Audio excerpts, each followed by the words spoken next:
नमस्कार, आर्य न्यूज देख रहे हैं आप। मैं हूं आपके साथ पल्लवी सिंह। मध्य प्रदेश और छत्तीसगढ़ की खबरों पर नजर डालेंगे। शुरुआत करते हैं भोपाल से, जहां बीजेपी प्रदेश कार्यालय में प्रदेश पदाधिकारियों की अहम बैठक आयोजित की गई। यहां पर कई अहम मुद्दों पर चर्चा की गई और साथ ही साथ एक अहम मंथन भी अब किया जा रहा है। बताया जा रहा है कि राष्ट्रीय सह संगठन मंत्री शिव प्रकाश, बीजेपी प्रदेश अध्यक्ष वीडी शर्मा और संगठन महामंत्री हितानंद शर्मा समेत कई अन्य पदाधिकारी इस बैठक में मौजूद रहे। यहां पर त्रिस्तरीय पंचायत और नगरीय निकाय चुनाव की समीक्षा की जा रही है।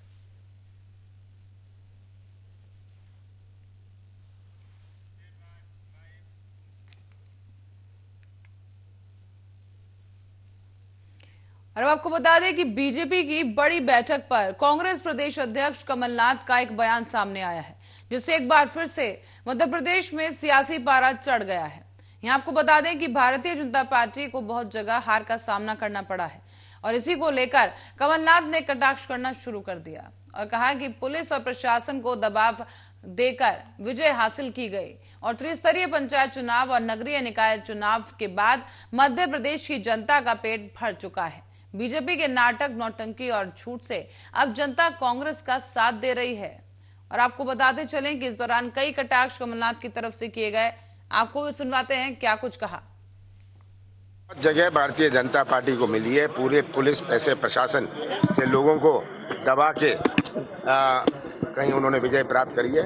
पर ये बात स्पष्ट है कि निकाय चुनाव के बाद, जनपद और जिला पंचायत चुनाव के बाद की मध्य प्रदेश की जनता का पेट भर गया है शिवराज सिंह जी के नाटक से, नौटंकी से, झूठ से।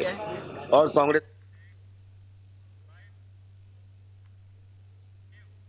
खबर अब देवास से है, जहां देवास में बाईपास पर मध्य प्रदेश सरकार के मंत्री तुलसी सिलावट की गाड़ी को ट्रक ने टक्कर मार दी है। हालांकि इस हादसे में मंत्री सुरक्षित रहे और जानकारी के अनुसार मंत्री तुलसी सिलावट इंदौर से भोपाल की ओर जा रहे थे, लेकिन इसी दौरान बाईपास पर स्थित उनके वाहन को ट्रक ने टक्कर मार दी है। दुर्घटना के बाद मंत्री तुलसी सिलावट जिस साइड बैठे थे उसका दरवाजा डैमेज हो गया है और इसके बाद मौके पर अफरा तफरी मच गई।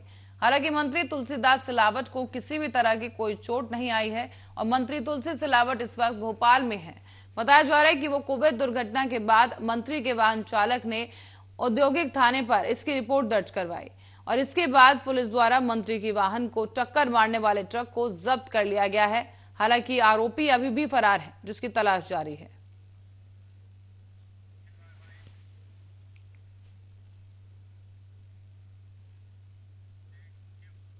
और रुक करेंगे धार की ओर, जहां धार जिले की डही जनपद पंचायत के अंतर्गत ग्राम पंचायत कोटबा में स्वतंत्रता दिवस के अवसर पर ग्राम पंचायत के सरपंच सचिव की अनुपस्थिति में शिक्षकों के द्वारा ध्वजारोहण किया गया। ग्रामवासियों ने यह भी बताया कि 15 अगस्त 2022 को पूरे देश में जहां आजादी का अमृत महोत्सव और स्वतंत्रता दिवस धूमधाम से मनाया जा रहा था, लेकिन हमारे गांव के सरपंच और उप सरपंच, सचिव, सहायक सचिव का राष्ट्रीय कार्यक्रम में सम्मिलित न होना गांव के विकास में बाधा पहुंचा रहा है।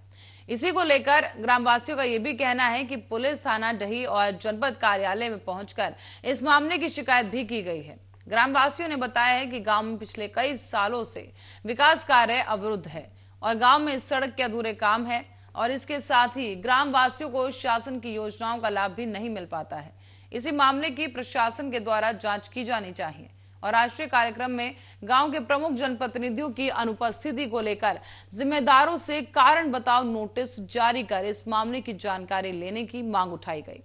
बता दें आपको कि स्वतंत्रता दिवस के अवसर पर ग्राम पंचायत में ध्वजारोहण कार्यक्रम में गांव के जनप्रतिनिधि ही शामिल नहीं हुए और जनप्रतिनिधियों की अनुपस्थिति का एक वीडियो भी वायरल हो रहा है।